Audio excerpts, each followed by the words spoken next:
Welcome to the Clear Admit MBA Admissions Podcast. I'm Graham Richmond, and this is your WireTaps for Monday, September 19th, 2022.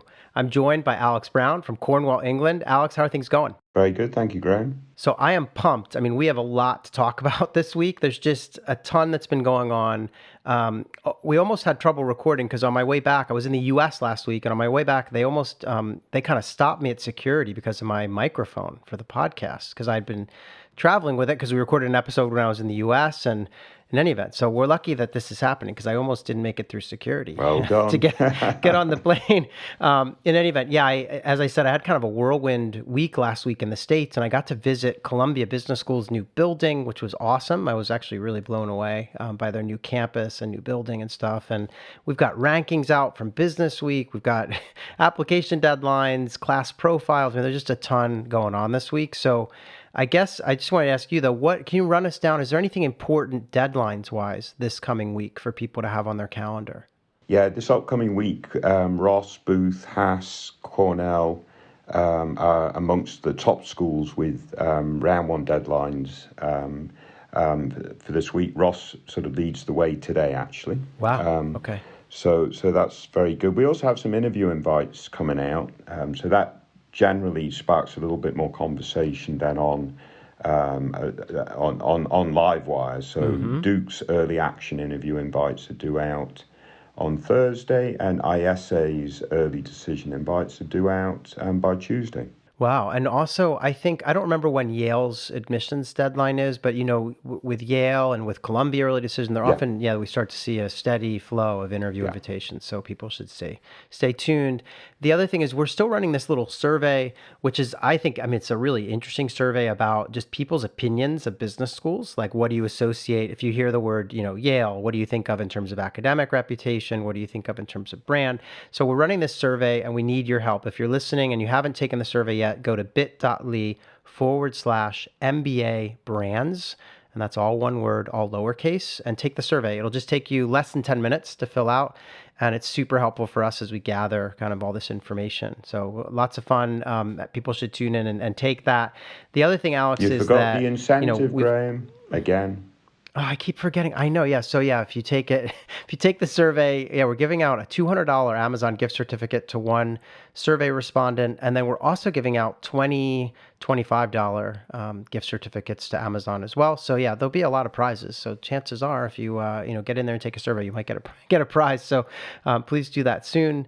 The other thing is, Alex, where do you want to start? I mean, do you want to talk about the Business Week Bloomberg rankings that came out? I mean, I know you have a strong opinion about those rankings. Should we start there? Sure. So they came out. I know that but in case our listeners haven't seen it, I'll just rattle off the top 10. So Stanford was in first, and then we had a tie for second with Chicago, Booth, and Harvard. Coming in at number 4 was Kellogg. Then we had Dartmouth, MIT, Wharton, Columbia, Darden, and rounding out the top 10, a new entry to the top 10 for this year for Bloomberg is Yale. So those are the U.S. kind of top 10. Any initial thoughts or reactions? Well, I mean, it's nice to see Wharton moved up a couple of spots relative to the previous ranking for Bloomberg, but it seems a bit odd that they're number 7. They're certainly not the 7th best business school in North America or the world or whatever this ranking's based on. I mean, at the end of the day, they got the top 15 sort of correct in terms of the right schools, but their order is quite bizarre, quite honestly. Yeah, it is strange, and I mean it's not that different from last year. So when we talked about this last year, but yes, a little bit of movement within the top 10. I mean Yale kind of cracking the top 10. Berkeley, oddly, I don't know what happened, but they were number 7 last year, and they fell to number 14 this year. So I'm not sure which metrics did that. Yeah, which again is ridiculous. We know Berkeley is in that tier just behind the M7. Right. So the idea data shows that, we know that, and Berkeley might even argue that they're comparable to the end of the M7 tier, but nevertheless, that kind of drop is pretty ridiculous. Yeah. So, and again, most of this stuff is for, to sell impressions or magazine copies and stuff. So we always take it with a grain of salt. But I do think it's informative to see, for example, as you said, the 15 top schools in this ranking are actually really similar to the 15 top schools in the U.S. News ranking. And a lot of these same schools appear in the FT. Obviously, the FT includes international programs, so it's a little more diluted in terms of, but, you start to see the same names over and over again. You're dealing with very high caliber institutions. But as to the specific ordinal, order of things, yeah, it gets a little silly with some of these back and forths. But in any event, yeah, do you want me to rattle off what the tiers should be, Graham, just to remind our listeners? Sure, yeah. Yeah, I mean, when you compare US News and Bloomberg, Business Week or whatever to the top 15, you're basically comparing it to what we've defined as these particular tiers, which I think are pretty supported by data. But it's Harvard, Stanford right at the top, Wharton just behind. Then you've got the rest of the M7 in any order, which is Kellogg and Sloan, and then and Columbia and Booth. Right. And then you've got the likes of Haas and Yale and Tuck. Arguably Stern, but then you've got Duke and Darden and Ross. And you've got Johnson and Anderson. Yeah. I might have missed one, I forget, but I mean, it's sort of, that's your top. I should have listed 16 schools if I didn't miss one. I think you did. So that should be the top 16. I mean, these rankings recently have sort of pushed Anderson out of that top 16 to make it a top 15. But generally, that's supported by a lot of DecisionWire data over several years, and we study and we watch year on year, and I think the tiers are pretty accurate, Graham.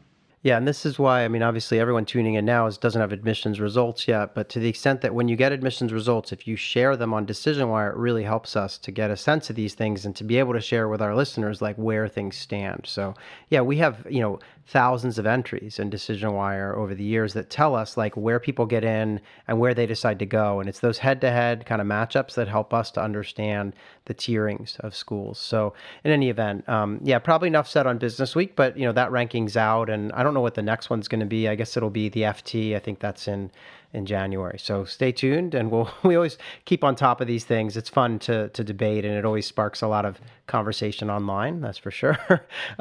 Speaking of facts and figures and numbers and rankings and things, we've got a bunch of class profiles that have come out since we last recorded, which is only a week ago, but it seems like the schools are really releasing their profiles quickly now. So we've got Harvard, Berkeley, and Tuck have all announced class profiles for the class of 24. I'll start with Harvard, and I'm just going to give some facts and figures, and then I'll ask for your feedback, Alex, and we'll just move on and do all three of them. But starting out with Harvard, the GPA average was 3.7. The GMAT was a 730, with 74% of the class taking that exam. The GRE average was a 326. And it says here that 30% submitted a GRE. I think that those two numbers don't add up. They add up to more than 100 because some people maybe take both tests, which is quite possible. 46% women in the class, which is identical to last year. 38% international, up 1% from last year. And of the U.S. population, 52% are minority, although that's the federal minority statistic, which does include kind of, all minorities. So Asian American, Indian American, Black, Hispanic, etc. About 25% of U.S. admits are Black and Hispanic. The app volume was down at HBS. I think we figured this out. It was down about 15%.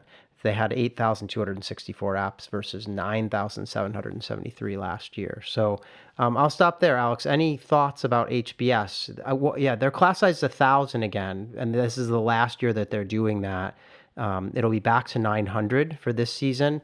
And I mention that because during the pandemic, they allowed people to defer. And so this is the second year of those deferrals coming in. So about 100 of the students in this class that I just read the profile for are actually people who were admitted when COVID hit. Yeah, good point. I'd almost forgotten about that, it seems. Yeah. So what does this suggest to me? I mean, relative to previous years in terms of the makeup of the class profile, It sounds strong. It sounds like they've got a good class, as they generally should, because they're at the top of the heap, right? They're in that first tier. What's really interesting to me, because they're a large program at the top of the table, if their app volume is down 15%, that means that applicants to top-tier MBA programs in the US as a whole, that market has shrunk about 15% last year. And I make that case because, again, they're the large program, they're at the top. So there's going to be some variance with other top-tier programs, but I think Harvard is a great sort of marker for the overall market size for top-tier programs. So, we kind of know this by looking at other class profiles, and we've seen some other schools dropping app volume. But if Harvard's down 15%, the entire market's down 15%. Yeah, probably. I mean, we know Wharton was down about 14% as well. So that starts to really support this notion that volume's down a bit. Down a bit. I think we can narrow it down, say it's down 15%. Yeah. And I think you're right, though. The stats are good. They had 100 people from, that they admitted 2 years ago. So I don't know what that did for their class composition, but in any event, very strong class, as you would expect. Outstanding. Harvard can afford to be app volume down because they get the cream of the crop. As long as the cream of the crop volume is higher than the number of seats in the Harvard class, they're going to be fine. So moving right along, we've got Berkeley. So Berkeley's average GPA was a 3.64, only a little bit below Harvard's, right? And then their GMAT was a 729, which is up 3 points from last year. Their GRE average is a 324, up a point. They've got 46% women, which is actually up 9% from last year, where they were only at 37. And they have 41% international students, which is up 4% from last year. They didn't give any data on application volume, so it's a little tricky to understand, how they're doing. I will say that there were 291 students in the class last year. This year's class profile says there are 247 students. Wow. So that's a 15% drop in class size. So I'm assuming that means they may have had a similar drop in application volume, but again, that would be pure speculation on my part. But there you have it for Haas. So any thoughts on Haas's facts and figures? Yeah, like we say, Haas is not 14th. It's in that next tier behind the M7. Right. And their sort of surface stats for their overall class profile is almost comparable to Harvard. Where the big difference is Harvard's class profile goes across 1,000 folks, right, whereas Haas's class profile goes across what you said is 247. And unless they deliberately drop that class size, it's clearly a signal that app volume was down, and they needed to maintain that quality, which is great to do, because when you go to Haas, you want to make sure that you're surrounded by comparable peers and so forth. Again, it's a signal that app volume is down, but they've done a very good job of engineering a great class. Yeah, agreed. And I, just as an underline to all of this, obviously this year might be a really good year to be applying to business school, just given, I don't think volume's going up this year. I think it's going to be flat to down again. So this could be a great year to be an applicant. So if you're tuning in, worried about, your admissions chances, this might be a good year. So the last one I've got for you, Alex, is Tuck at Dartmouth, and their average GPA was a 3.52. That's actually just a hair lower than last year, where they were 3.54, but literally we're splitting hairs at that point. 726 GMAT, up a couple of points, and they claim 62% of their class took the GMAT. They have an average GRE score of 324, with 38% taking the test. 45% women in the class, which is just 45% is down 1%. So it's very similar to last year. And they have 43% international students, up a couple percentage points there. Their class size is actually, it's really similar. They have 287 students this year, and last year they had 294. So we're talking about, just a handful of students. So it's not a big change. Any thoughts on Dartmouth? Yeah, again, their class profile looks good. It's reasonably comparable again to Harvard and Haas. The GPA is just slightly lower than both. But yeah, no, it looks very good. But I speculate again that their app volume was probably down. Yeah. Their class size is down just a little bit. But what's also interesting, and we've made this case before, is your M7 programs, other than Stanford, will have a greater class size than the next tier, and we see this right here. So Right. The drop off is quite significant, right? So you've got 287 or 84 or whatever it is at Tuck, and you've got 247 at Haas. That's a big drop off from the class sizes that you'll see at Kellogg and at Columbia and at Booth and so forth, right? Yeah. So that I always find that interesting. Yeah. The higher the profile program you go to, the greater number of quality candidates you'll be doing the MBA with. Yeah. I guess is my point. Yep. Fair point. So I know we have some profiles to get into, so I'll just do a couple more things here and then we'll dive in. We did some admissions director Q&As. That series continues with Lauren on our team checking in with admissions directors. And so this week we published University of Georgia Terry School. There's a admissions director there named Kara Saunier, and she checked in with us. And then we also caught up with Mikhail Elliott, who is the admissions dean over at Washington University's Olin School of Business. So you can check the website to read those.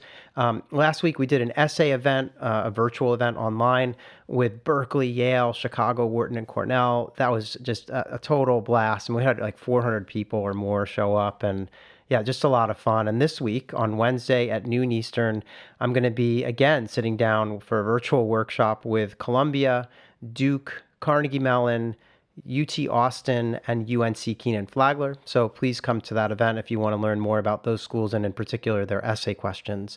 Lots of fun to kind of pick their brains. I love asking them questions and helping to sort of ideally take some of the mystery out of this process for our listeners and those who tune in. And then we have another event next week, which will be with UCLA, Dartmouth, INSEAD, LBS, and Georgetown. You can sign up for these events on our website or just by going to bit.ly/ClearAdmit Fall, all one word, all lowercase. Alex, that's all I've got. Did you have anything you wanted to add before we get into our candidates for this week? I think we should kick on. I knew you were going to say that. All right, so first up, this is going to be WireTaps candidate number 1. So this is an entry that we received, an ApplyWire entry. The candidate is looking to start school next fall, and they have 5 schools on their target list. And those schools are Columbia, Harvard, NYU, Wharton, and Yale. So a little bit of a kind of Northeast corridor Amtrak line kind of focus. They want to start school, as I said, next fall, and they've currently been working at in consulting at one of the MBB firms, so either McKinsey, Bain, or BCG. They want to pivot, though, and get into investment banking and then ultimately private equity after business school. And so they have, a number of companies on their target list. I guess for these purposes, they seem to have listed some PE shops. So they've got, KKR, Evercore, Centerview, Apollo, etc. So yeah, they have this plan to basically get out of consulting and into finance. Their GMAT score is a 740. And their GPA is a 3.96, so nearly perfect GPA. They've been working for a total of 2.5 years, it sounds like, and that was because they first started at kind of a boutique consultancy before moving over to MBB. They're located in South Africa, which adds a little bit of a wrinkle because that's kind of an underrepresented part of the world. But Alex, I'll stop there. You had some, exchange with this candidate on the website. So tell me what you think of their candidacy and what they might need to work on. Yes, it's a potential superstar in the making, I think, in terms of, the numbers are outstanding. I mean, I just love someone that's got a GPA so high, because that's 4 years of dedication to doing really, really well, right? I mean, obviously their GMAT's good, 740, it's above average, certainly of the schools we just highlighted, one of which is Harvard, so it's above their average. Yeah. But to navigate a 396 GPA, I think is absolutely fantastic. They're at MBB, that's sort of, they're probably high profile work experience and so forth. They do some non-profit work. We don't know much about that, but they were heavily involved in student societies, I guess, during their time at university, which if you combine with a 396 just means they're pretty extraordinary.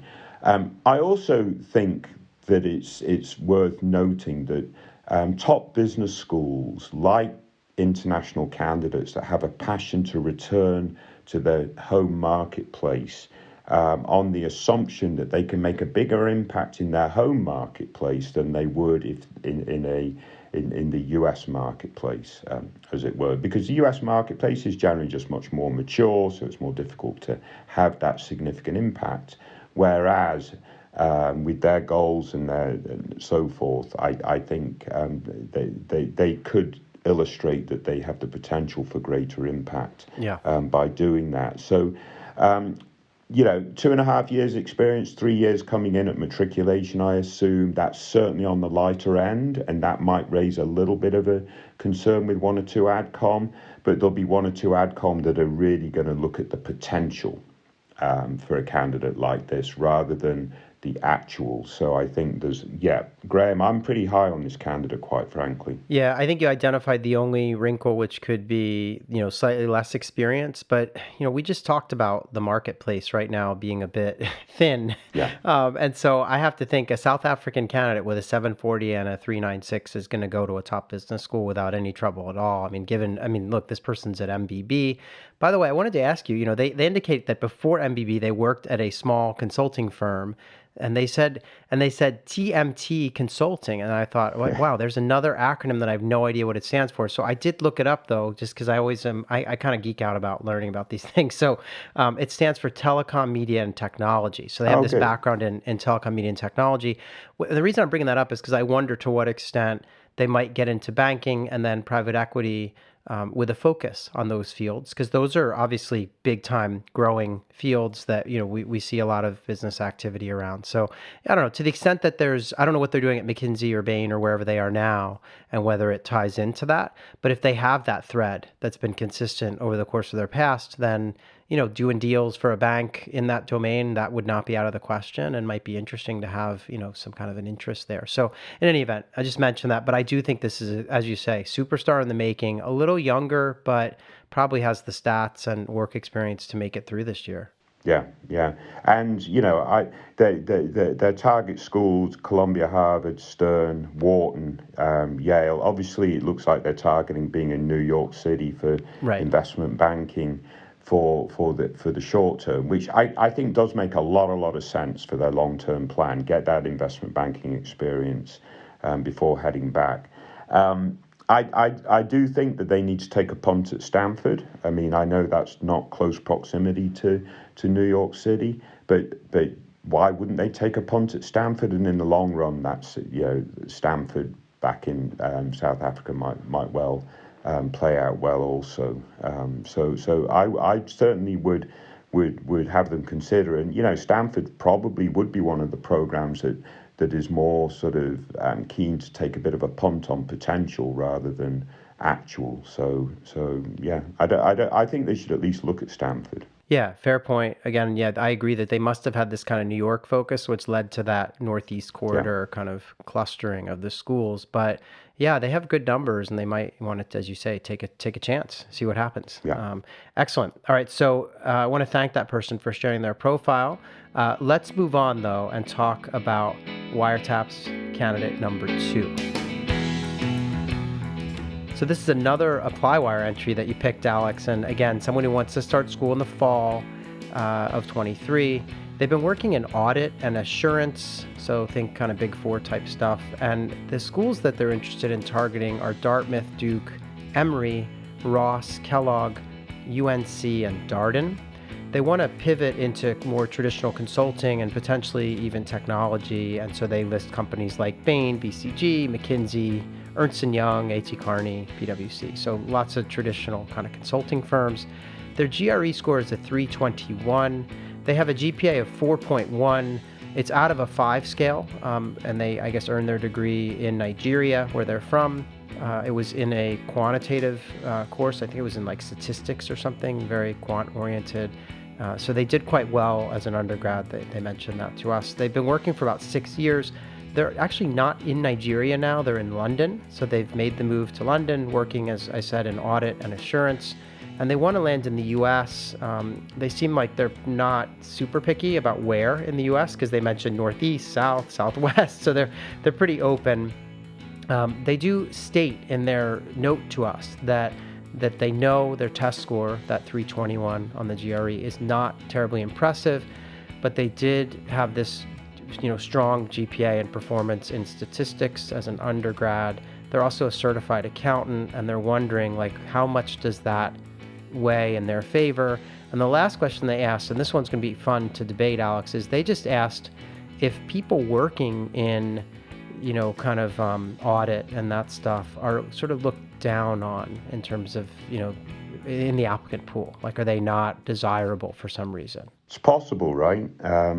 If you work in audit or in accounting, you're sort of at the back end of sort of making sure stuff happens and happens correctly, and sort of balancing the books and doing that kind of stuff, rather than in a more strategic role where you're actually innovating and client facing and strategizing or whatever, right? So yeah, a strategy consultant on the surface would appear to have probably more attractive type of experience than an auditor.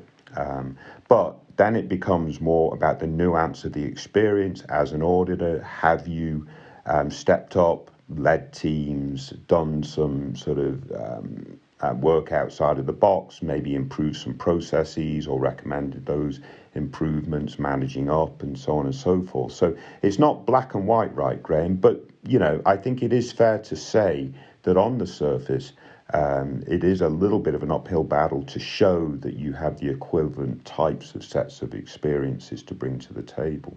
Yeah, and their exact quote to us was, I have heard a lot that business schools are averse to enrolling accountants and auditors. And I would say, I understand what they're getting at. And like you're saying, this potential lack of leadership or client facing stuff, you're just kind of in the numbers. But I do think, look, any of these MBA classes that, the ones we've just talked about in these class profiles, there are plenty of people with this type of background who do go to business school. So it happens year in and year out. So I don't think it's but I agree that they need to figure out a way to demonstrate. And the truth is that they got it. Once you ask them about this, they start talking about how they facilitate trainings at work. And they do a lot of tutoring and mentoring outside of work. And so they sound like someone who does have the kind of people skills. Accountants can be labeled, or auditors can be labeled as good with numbers, not with people, right? So that's they just have to kind of combat that stereotype a little bit. But what do you make though of their chances? They have this sort of lower test score.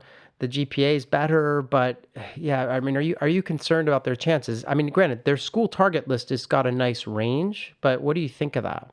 Yeah, quite honestly, they're not being overly ambitious with their school targets. And as you say, it's got a nice range. They've got a 1, maybe 2, 1 M7. Then sort of the bulk of their targets are in the top 16 and even 1 or 2 outside of the top 16. So I do like that range. Yeah. I will point out that 2 of the schools on their target list are in the Midwest, and that's the one region of the US that they've decided they don't want to be in after the MBA. So maybe they need to just look at that a little bit more. They are going to plan to retake the GRE in December, and they're going to split their apps between rounds 1 and round 2. So in round 2, they're going to have potentially a higher GRE score, which would be helpful. Yes. Being a Nigerian candidate applying out of London, I don't think there's any urgency for them to being in round 1 other than getting decisions earlier, seeing where they're at, and so on and so forth. But nevertheless, so round 2 with a slightly higher GRE score, that certainly can be quite helpful, Graham. Yeah, I agree. I think, they're not going to be overrepresented in the pool. I actually really find it quite fascinating that they've had this experience of growing up and probably studying in Nigeria, but then working now in London. So I think they would add a lot to the classroom in terms of these types of experiences. So I like the range of schools they're considering. I do think you're right. There's no urgency, although it sounds like maybe they've already applied to a couple, and so they're going to retake the test and submit that We'll see. I mean, what may happen is that they get a better score, and that works really well for the schools they apply to in round two. And they may get less great results in round one, but we'll see. I mean, you never know. They might be waitlisted, and the waitlist could be waiting for Right. another score, so that could help them too. So we'll see how it goes. But I think they have a potentially solid candidacy for the schools on their list. Retaking that test though will be helpful, especially if they boost the Yeah. score. Yeah. All right, so I want to thank them for submitting their profile and also just for engaging on the site. It's great to have these conversations and to tease out additional details from candidates. But let's move on and talk about WireTaps candidate number 3. So this is a candidate who, again, is looking to start in the fall of 23, and they're applying to Berkeley, Michigan, Kellogg, Rice, UCLA, and USC Marshall, and Yale as well. So they've got 7 schools on the target list. They've been working in higher education, and they actually mention that they do kind of digital marketing, communication strategy for the development office at a top liberal arts college. So really different kind of profile from what we normally might see working in higher ed.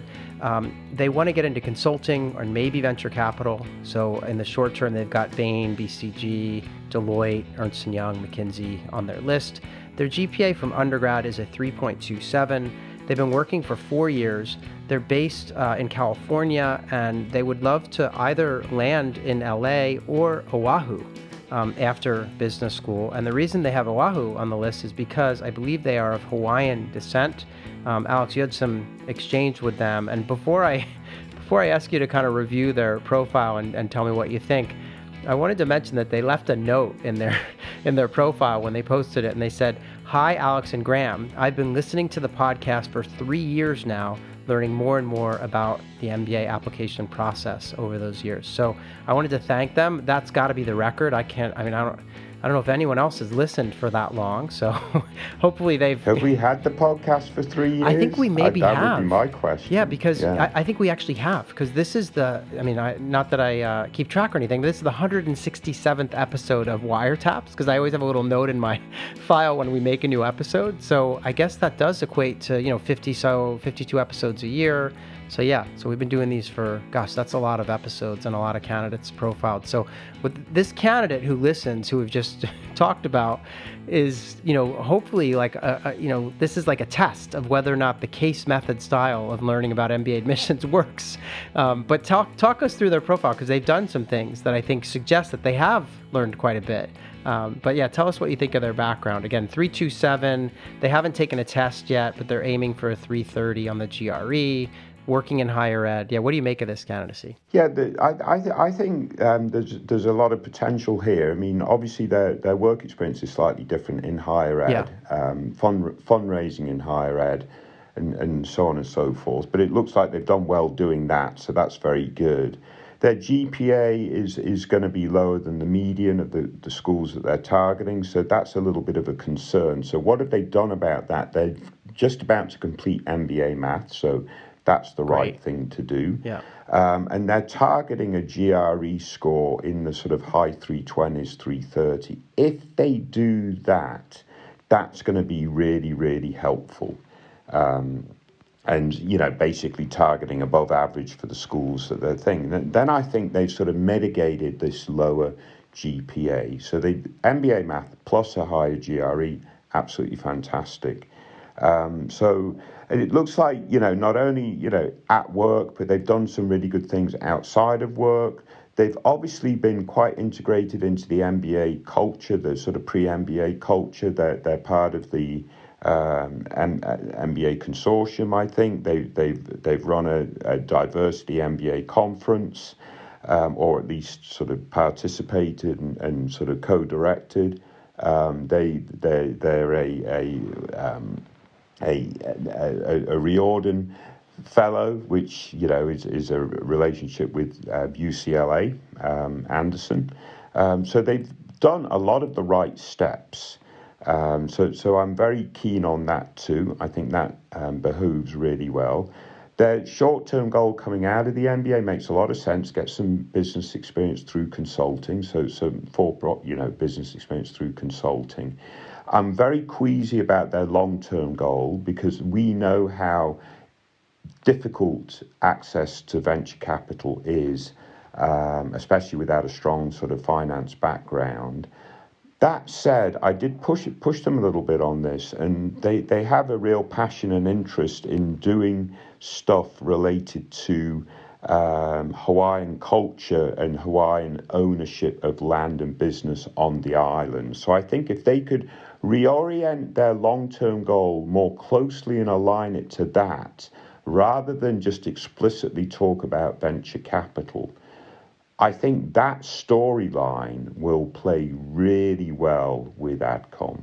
Yeah, I agree. It's funny. So I too, when I saw the GPA, I was a little concerned, right? And then I recalled them saying that they are currently working in higher ed at a top liberal arts college. And I realized, wow, a lot of people working at top liberal arts colleges sometimes went to those top liberal arts colleges. And so I did a little digging on this person and found out that they did go to a very, very good liberal arts college. So, and the reason I mention that is because I think there's a little bit less grade inflation at some of these top liberal arts schools. So a 3.27, is still, it's within striking distance. And so I feel like the combination of that with MBA Math and with a solid result on the GRE, which they claim they're, aiming for, that could kind of help them clear the academic hurdle and be qualified for these top, kind of programs. I do think that, like you say, the goals could be really fascinating in so much as the long-term plan ties in some of their Hawaiian roots and, allows them to think about, kind of impact type investing or things like that. So yeah, I think it's all doable, especially with a pivot into consulting to start, right? So yeah, there's a lot to like here. I mean, it's kind of an unfinished package at this point because they don't have the test score and they're still kind of formulating or refining those career plans, at least for the long term. So, but I think they could get into these programs on their list. And again, would love to see the test score before counseling them further. But for now, everything seems to add up to me, and I'm feeling pretty confident for them. And their school selection, I believe, orients them towards wanting to remain on the West Coast. That's correct. Yeah. Which makes perfect sense. They've thrown Yale in there. I mean, clearly Yale's sort of focus on non-profit. Mm-hmm. Well, it is historically a non-profit program, right, before it became the MBA. So there's a little bit of legacy to that, mm-hmm. that probably makes it appealing. But yeah, maybe, they've got Kellogg in there in terms of M7. Should they think of another M7 just to sort of spread their risk and target a higher profile school or not, Graham? Yeah, well, I'll tell you right now, if they get a 330 on the GRE and, can tell this really interesting story about short-term, pivoting to consulting from this higher ed role and then long-term some type of impact investing or, helping to, kind of further the further the progress in Hawaii with respect to land ownership and, all that stuff, then, why not apply to Stanford? I mean, it's kind of an interesting, I can already hear what matters most to you and why kind of storyline coming out. So yeah, they could definitely look at, or a Wharton or... You like that essay, don't you, Graham? You Not as much as you. It to me directly, but... Yeah. But anyway, no, I think, there's a lot to like here. I mean, this is an interesting candidate. And again, they've done a lot. There's a lot of outside activities, et cetera. So yeah, I just think they got to buckle down, get that GRE score. I presume, there's no rush for them to be... They're waiting to apply in the second round. Is that correct? Because they need the test. I believe so, because they haven't got the GRE. Yeah. And I do think this candidate and even the first candidate are really good examples of, what are AdCom truly looking for? Look at the mission statements of all the top programs. They're looking for global leaders that will make impact. Mm-hmm. In whatever area they've chosen to pursue. And I think this candidate can certainly do that with their focus on Hawaii and culturally and so on and so forth. As long as they're not just sort of inventing that story, and it is something they're truly passionate about. And I think the first candidate can do it with sort of investments into South Africa and so forth. That's what... AdCom are keen to tease out, because in effect, that's what increases the brand of the school. Yeah. Now I'm going to throw a curveball at you because as I think about this candidacy, I had one final thought, and then I know we need to wrap because we're running long on today's episode. But you know, they talk about being passionate about endowments and impact investing, and there has been a movement within the kind of university endowment sector to kind of move all that investment of the endowment towards sustainable, socially responsible type investments. You see that happening at a lot of liberal arts colleges and beyond. And so I do wonder if, like, wow, would it be interesting if this person, I don't know, maybe went and did something finance related to kind of shore up those skills, and then went back to actually manage, like maybe their job would be to manage the endowment of a university or something. So they could take a completely different path, potentially, that would allow them to focus on related work to what they've been doing, but to go to business school to get the needed skills in kind of finance and management and all that stuff, and maybe do some work in that domain afterwards. But again, that might that I might be throwing a wrench in the works, but I just was thinking about that as another possible path for this individual. Absolutely, but choose one or the other. Right. Don't say I've got these two short-term goals in mind, and say it's either investment banking or consulting. That would be a complete no. So select one or the other. Yeah, agreed. But there might be a case for that, Graham. Yeah, why not? Yeah. Yeah. In any event, I did want to thank them not only for sharing their post and engaging in some conversation with you on the site, but also for listening to so many episodes of the podcast. They probably deserve a medal or a T-shirt at least. But especially if they've listened to 42 minutes of this podcast too. Yeah, exactly. All right. So Alex, thanks for picking these out. We'll be back in 1 week's time to do it all again. Please remember, if you're listening, to rate and review this show, and spread the word. But thanks a lot, Alex. I'll talk to you next week. Very good. Take care, everyone. Stay safe.